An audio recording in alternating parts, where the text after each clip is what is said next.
Thank you, Allison. Thank you. I was just simply that way.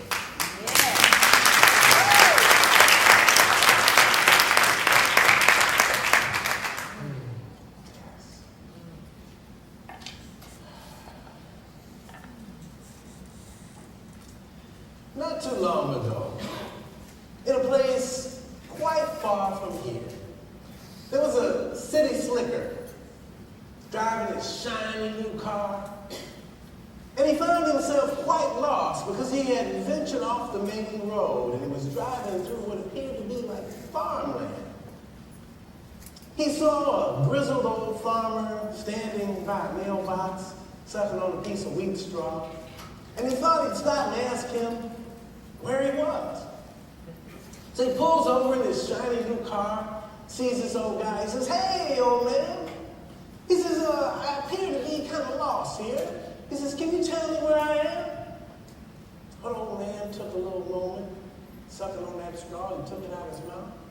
He said, "Yeah, boy, look to me, you right here."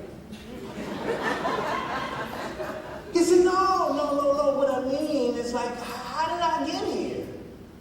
The old man took a beat again. He said, "Well, look like to me you come from down there, boy." He said, no, I mean, where am I going? Where is this road headed? He said, "Look like to me the road going right down yonder there." He said, "No, listen, I'm trying to get back to the main highway. Can you tell me at least, old man, how to get to the main highway?"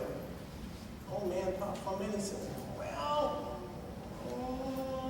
no, you can't get there from here." He was exasperated by now. He said, "You stupid old man, you don't know much, do you?" The old man thought for a minute, took a straw out, and he said, "No, I expect I don't, boy. But I ain't lost, neither."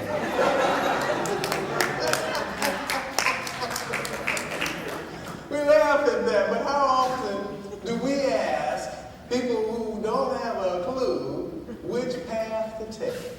Sounds to me like the blind leading the blind. You know, oftentimes you may have had the experience of having a conversation with somebody who plays the game. You can't win. I mean, no matter what you say, "Nope, can't do that. Oh, no, that won't work. Oh, no, you just can't win." They got you coming and going. You know, people who say things like, "I'm so broke I can't pay attention. I'm so broke I can't change my mind."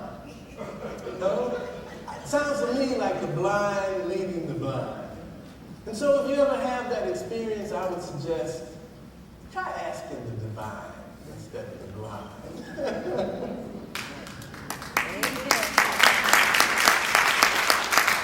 And in deference to those who may be differently able, I need to clarify that when I use the word blind, I do not mean sight impaired.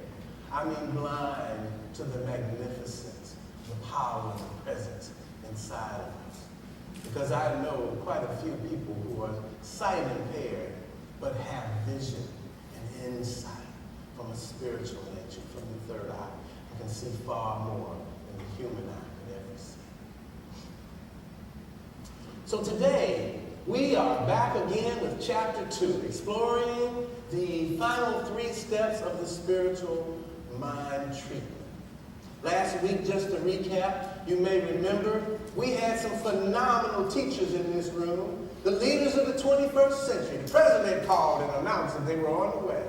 They came in and they taught us the first 2 steps of treatment. Anybody remember what they were?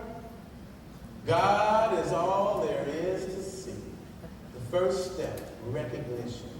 Recognizing the presence of God is a prayer in itself.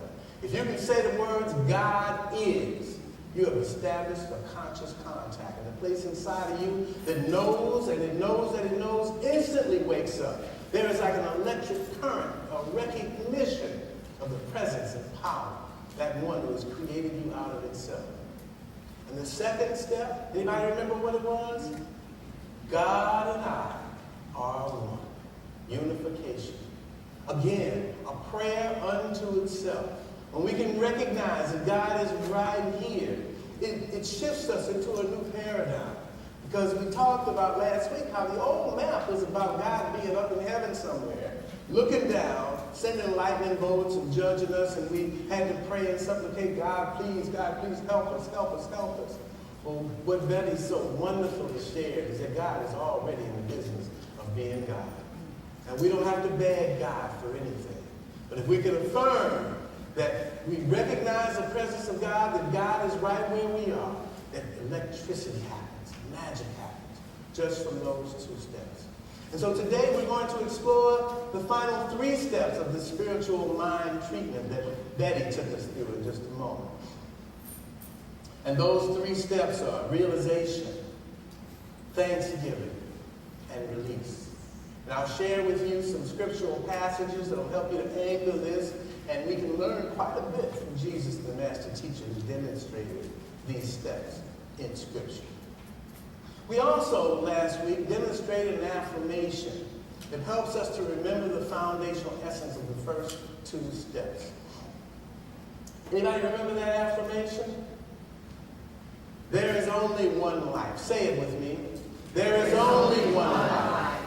That life is God's life. Once more. That life is God's life. That life is perfect life. That life is perfect life. That life is my life now. That life is my life now. Yes. Hear the power in those words? One night at the Spiritual Healing Circle on Wednesday night, we repeated those affirmations 108 times. And I'm telling you, we were walking about this high off the ground. It was just an electric current running through all of us because it helps us to anchor that vibration, the truth of who and whose we are.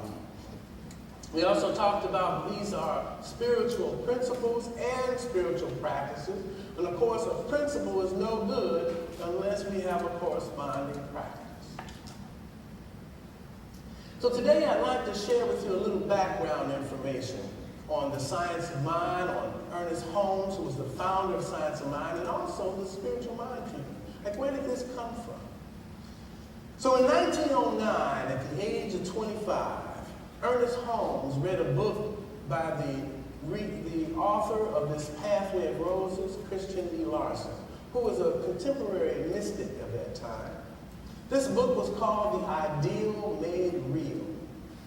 And Holmes was better able to comprehend these ideas after he had read Emerson. He was inspired by Emerson, by the Transcendental Movement, and he experienced a spiritual high while he was reading Larson. And it inspired him to plunge more deeply into mystical teachings, esoteric and metaphysical practices. Holmes learned 3 ideas from Larson that he incorporated in the spiritual mind treatment and in this practice that we practice today. Number 1, that prayer continues consciously or unconsciously all the time. Out of the 60,000 thoughts that we have in a day, I tried to count them, but I keep losing track. But out of those 60,000 thoughts that we have in a day, a good number of them are prayers anchored in our faith, our belief, and our acceptance. And we repeat them over and over and over to ourselves, unaware of the effect that's showing up in our lives. So therefore, we must learn to consciously pray without ceasing. Consciously pray. And behold the good in everyone and everything. We have the power to name it good, to declare a thing so, and it is so. How many times do we say to the universe, I just don't have enough money, I just don't have enough money? And the universe, through the law, says back to us, yes, I know. You don't have enough money. We can change that. Number 2, we can overcome negative relative conditions by learning to control our thoughts. Because our thoughts are the foundation of our belief. And a belief is simply a thought that we continue to think. A belief is simply a thought that we continue to think. Doesn't make it true, but it does make it a belief if we continue to think it. And this teaching invites us to examine our beliefs, to examine our thoughts, and to change them. And finally, number 3, we are not victims of circumstance. We actually create the conditions in our life by the way we think about life. And we have the freedom to choose our thoughts. So there was an article in the January 1929 issue of Science of Mind magazine. Now, can you imagine that? 1929. That was the year after my daddy left Paducah, Kentucky, going to Chicago. 1929. Science of Mind magazine was in existence there. Can you imagine that? We have current issues, not the 1929 issue, but the 2013 issue right there in the bookstore. You can take one home with you. This magazine article was entitled Treatment, What, Why, How? He was referring to spiritual mind treatment. So Ernest offered an explanation of the technique. He wrote, a treatment is for the purpose of changing one's own consciousness, not to change the attitude of God. We don't need to change God's mind. God is already clear about who God is and what God's intention is. But it's to change our own consciousness. Ernest writes, quiet the mind and definitely state that faith and understanding are present. Mentally state and spiritually feel that a conscious and constructive presence pervades all life. Affirm that the spirit wills to respond and that it does respond. Sit quietly and believe. And now state your desire as simply as possible, using only such words as have real meaning to you. Never try to use other people's thought. You are alone with cause. See to it that no denial of this thought enters your mind. And as simply as you can, create a definite acceptance in your mind that you are being guided into paths of peace and abundance. Feel a response in your thought. Feel that what you state is the truth about yourself. Affirm that you accept and believe and receive.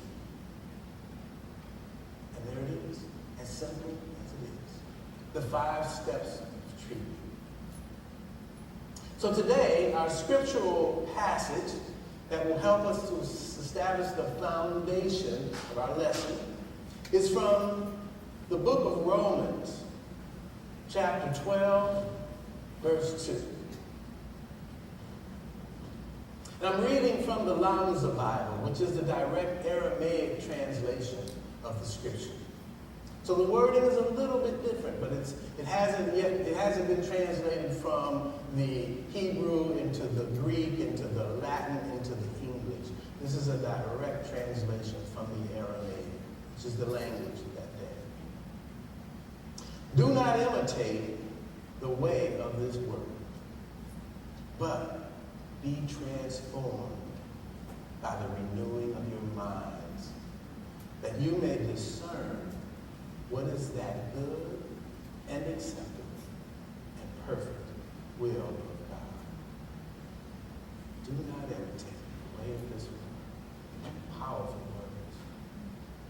In the Metaphysical Bible Dictionary, they go a little bit deeper and give you a background about the psychological and metaphysical meanings of these scriptures. The Metaphysical Bible offers a description and a definition of Roman. This is from the book of Romans. It relates to thoughts and activities belonging to that in consciousness which Rome symbolizes. Rome represents the head, in contrast to Jerusalem, which represents the heart. The head is the seat of the dominating personal will, and also the intellect of man. And to the outer man, these are the seat of all strength and power. When the will, guided by sense intellect and the personal idea of ruling power, imprisons the word, binds it in the realm of personal understanding and dictatorship, the activity of the spirit seems inhibited.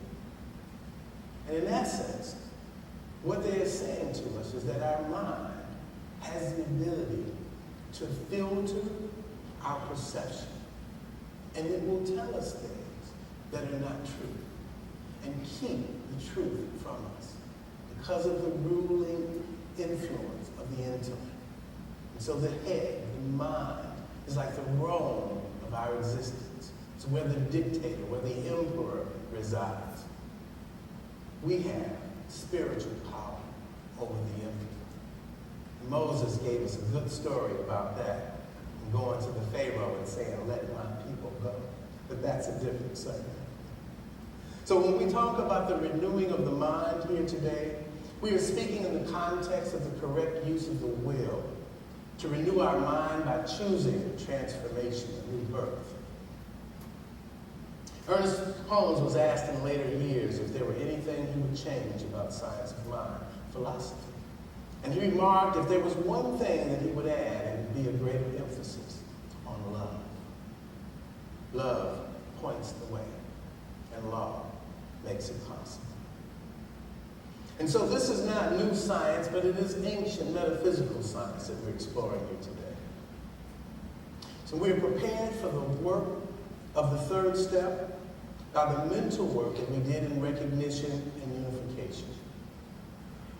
One of the things that we experienced in the foundation class, as Reverend Charles mentioned to us, that, it's good when preparing ourselves for treatment that we call ourselves into a place of loving. We take a moment to turn within. We call to our mind's eye the image of someone we love, or of someone that loves us. And in that way, our heart is open to become receptive to the love flowing through us, through our word. In this step of realization, this third step, we prepare ourselves by asking, what is God capable of doing here? This is the step when we make our declaration, our proclamation. What are the attributes of God as they apply to this situation, the circumstance that we want to change? And we would use affirmations. God is joy, harmony. God is perfect peace. God is perfect health. God is abundant prosperity. God is divine and perfect order. And just speaking our word of the realization of these things, it creates in our mind a mental equivalent so that it is done unto us according to our faith, our belief, and our acceptance.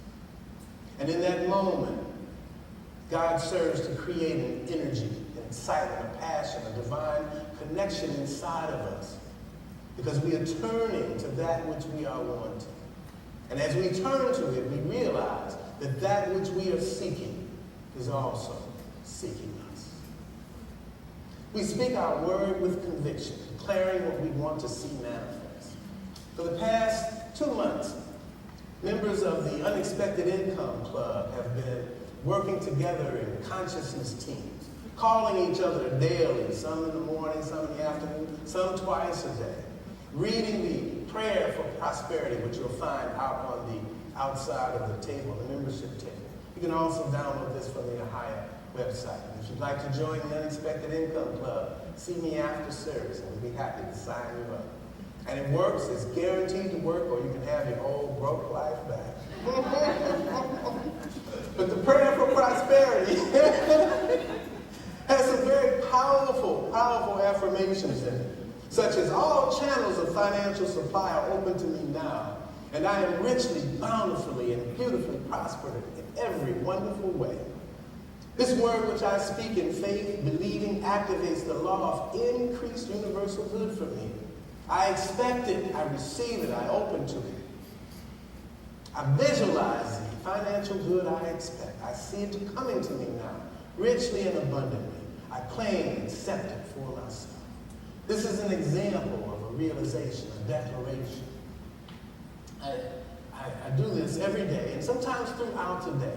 And sometimes if I'm driving around and I'm just thinking about something else already, I'll turn it off and I'll just do my prosperity affirmation. So I woke up yesterday, went out to go and do a little bit of banking, and found out that I had a low tire. My tire low indicator was on. Thought, I'll go fix it. So I'm driving around thinking about, now, how did I get a flat tire? So the mind starts running, right? Then the mind says, oh, it's Saturday, it's 3 o'clock. You're not going to find anybody to fix this tire. You're going to be in trouble, right? It starts to proclaim, right, doom and gloom. So I go down on Colorado to the Firestone place, and the guy says, oh yeah, it'll be like 2 hours. 2 hours, and I'm thinking, oh man, this is not going to work. So I'm still doing my affirmation, just driving around. I drove down Walnut and just passed by a place, 2411, I remember the address. and there was like hardly anybody in there. And so I just drove in, went in and says, hey, can you guys fix a flat? And the guy says, yeah, sure, just pull it in. So we go in, I sit down, I'm doing my work, and he gets done pretty quickly, about 15, 20 minutes. And so I'm standing there, when a lady comes in to buy some tires, and I'm standing behind her, and I'm pulling out my credit card, and the guy says, oh, your car is ready now. I said, oh, okay. And so how much do I owe you? He says, oh, Merry Christmas. I said, Merry Christmas? This is August. He said, that's all right, Merry Christmas. And I thought, this is answered prayer. You see, this is the goodness, the givingness of God to itself. This is what I do in my daily life. And God was simply reflecting back to me my state of consciousness. Right? And you know, when I pulled up in that place, you know what my head said? You don't know these people. You've never been here before. They might try to rip you off. That's what it said. And I said, thank you for sharing. So realization, declaration is a powerful, powerful process. The fourth step is thanksgiving. Thanksgiving. We give thanks, blessing it even before we see it, because we know it already exists. It's already on the way. In John 11:41-42, in the story of raising Lazarus from the dead, this is a powerful story. I never realized how deep it was, so I went through the Metaphysical Bible Dictionary and began to look at the cast of characters and what they represent. Here's the story. Jesus said to her, did I not say to you that if you believe, you will see the glory of God? He's talking to her about recognition, that first step. Believing that God is. That's all. God is. That's the conscious content. So they took away the stone. Now, where do you think the stone was? It was in here, you see. Because this is where the tomb is. It was in here. So they took away the stone. And Jesus lifted his eyes upward and said, "O Father, I thank thee, for thou hast heard me." Unification, recognition, thanking God in advance. But we know if God is right where we are, how could God not hear us? How could God not know our every desire? And how could God not grant it? I remember once a Hindu telling me about the Divine Mother, saying we worship God as a Divine Mother because a mother will never, ever deny the cries of her children. And I thought that is so beautifully evocative. And I love that description of God as the Divine Mother. So here's what happens next. "O Father, I thank thee, for thou hast heard me, and I know that thou always hearest me. But I say these things just because of these people who stand around, so that they may believe that thou hast sent me." And Jesus, the master teacher right there, is referring to the attitude of gratitude and how contagious it is. When people ask you how you're doing in the street, try this. "I'm grateful," with no complaints. And watch the expression on their face. It shifts their energy. It's contagious because they realize, well, ain't no use in complaining. It ain't going to do no good anyway. But they catch it. They catch the energy of it.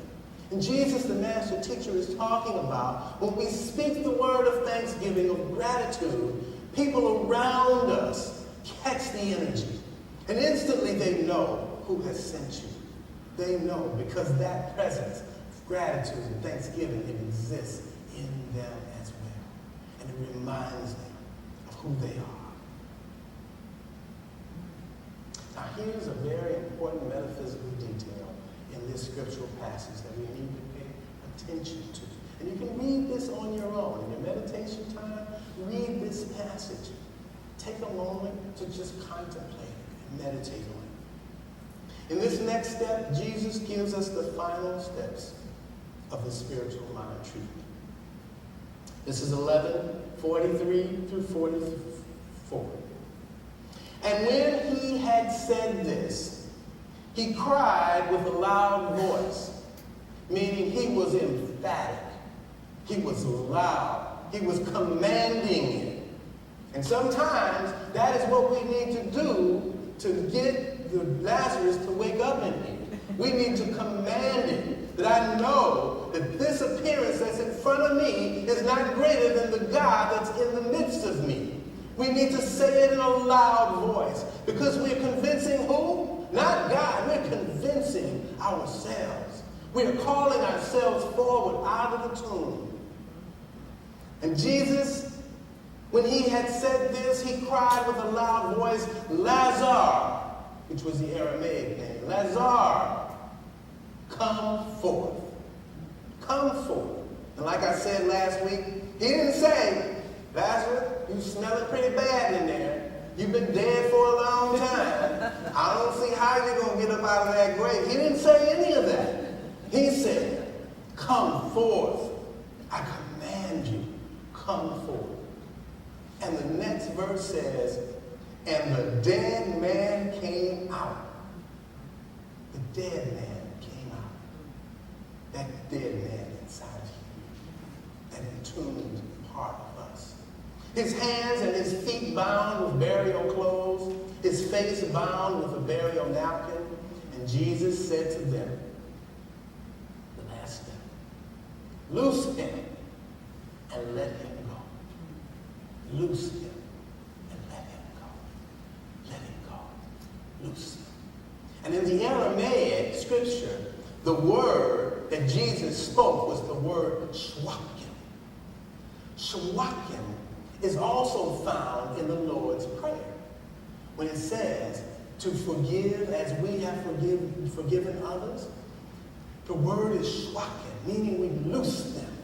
We loose them. We set them free, and we set ourselves free. So after Jesus gave thanks, he released Lazarus. Now this story of Lazarus deserves its own Sunday sermon because it is so rich in teachings. Lazarus in the Metaphysical Bible Dictionary means one whom God helps. That part of us whom God helps. And it refers to the part of consciousness that is helped by the good, often neglected by the man himself. So it is that which we have allowed to die inside of us. It goes on to say that the raising of Lazarus, the brother of Mary and Martha, signifies the restoring to consciousness of the idea of youth, which is asleep in the subconsciousness or the tomb of the mind. People grow old because they let the idea of youth fall asleep. Let me say that again. People grow old because they let the idea of youth fall asleep. The idea is not dead, but it is sleeping. And the understanding I am consciousness, the Jesus, the master teacher, the Christ inside of us, goes forward to awaken it, commanding it to come forward. And this awakening of the youthful energies is necessary to one who is in regeneration or transformation, renewing the mind. The body cannot be refined and made like its creator, eternal, until all the thoughts necessary to its perpetuation are revived in it. Eternal youth is one of those God-given ideas that man loves. And Jesus loved Lazarus. So this step of thanksgiving reminds us of this love. To move through life in this frequency, in this vibration, releases us from the prison of that inner Roman Empire, that tomb right here. Finally, step 5 is the release step. I let go, and I let God. Shock it. I loose it. I release it. I let it go. Knowing God is guiding. I know God is guiding. This is the final step in treatment, and it's a prayer in itself. It is a way of moving through the world. The next time you encounter somebody who's obviously got some blindness going on, they got a lot of drama going on, we can just turn from it. I release it. I release it. I let it go. I let it go. Powerful. Powerful. The 12-step programs, they have signs on the walls reminding to let go and let God. Oftentimes, people will say, remember to surrender. You got to surrender to win. I love that. And the opposite of surrendering, of letting go, is judgment, resistance. I don't want it to be this way. Why is it got to be this way? I can fix this. They shouldn't be like this. And what does that give us? More frustration. But conversely, when we can have a learning orientation to life, and we can release it, knowing that God is going to reveal the lesson to us, we can accept that there can be learning in all situations in life, and that God can reveal that meaning. That revelation in itself is a learning. Just the fact that we can say, this is here to bring me some learning is powerful. Often people who have had the life experience of cancer will say that the experience of healing was not about the cancer at all, but it was about what they learned, about how valuable their life is, what's important to them, and how much they want to live their lives with meaning and purpose. So living in this vibration of release may mean that you may also learn how to release negative influences, release people that are in your life, and instead turn to like-minded people. Their positive energy will rub off on you. I remember my grandma used to say, boy, remember the eagles and buzzards do not fly together. So true. So release is also about releasing our old ways of believing, especially if these beliefs are no longer serving you. You may have beliefs around tithing. You may have beliefs around seeing a practitioner, asking for prayer. Does that mean to you that you're weak and you can't handle the situation on your own? Or maybe it's an old belief, that mom and them said, no, don't go tell nobody your personal business now, Whatever it is, it's keeping you from your good. You have the power to change it through the renewing of your mind.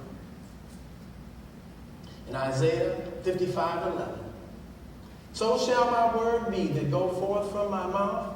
It shall not return unto me void, but it shall accomplish that which I please, and it shall prosper in the thing wherever I send it.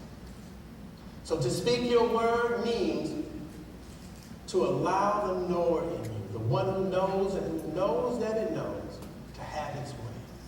And when you hear this word coming forth from your heart of hearts, that knower in you responds in like kind. And there's an activation, like activating your software. When you get your software, you got to activate it before you can use it, right? So it's an activation process that happens in us. To speak the word means to let go and let God, knowing that God is already in the business of doing what God does.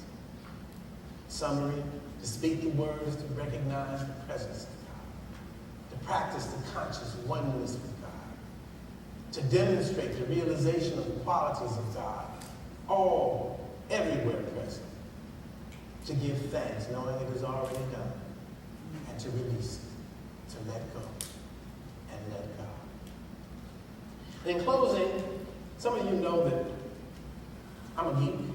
I like technology. My alter ego, I'm a digital defender, and I love using metaphysical stories about technology that correspond to the metaphysical science that we practice.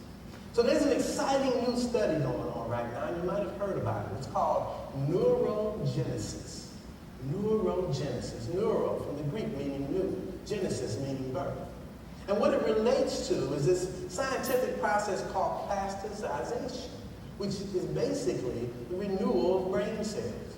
Now, when I came up, and I was taking biology and chemistry and microbiology and all that, they told me that you only get a limited number of brain cells, and if you go like a fool and go out and get drunk, you kill enough brain cells, and that's it. That's all she wrote because the pencil broke. You're not going to get those brain cells back. Well, lo and behold, back in the 70s, a young scientist discovered that neural pathways could be recreated, that neurons can regenerate. Back in the 70s, he was the laughing stock of science. They ostracized him, they turned from him, they refused to accept his findings. In the 80s, there was another discovery, but recently there have been discoveries that are incontrovertible. The brain has the power to recreate neurons, that we can recreate our brain through the renewing of our mind.